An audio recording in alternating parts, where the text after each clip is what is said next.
కళ్యాణం వైభోగం ఆనందరాగాల శుభయోగం.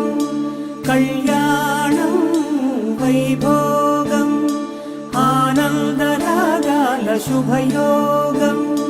రఘువంశ రామయ్య సుగుణాల సీతమ్మ వరమాల కైవేచు సమయాన శివధనువు విరిచాకె వధువు మది గెలిచాకె మోగింది కళ్యాణ శుభవీణ.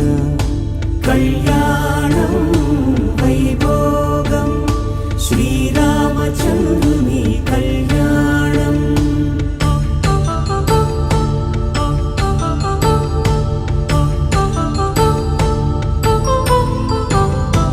అపరంజి తరుణి అందాల రమణి వినగానే కృష్ణయ్య లీలామృతం. గుడి దాటి కదిలింది తన వెంట నడిచింది గెలిచింది రుక్మిణి ప్రేమ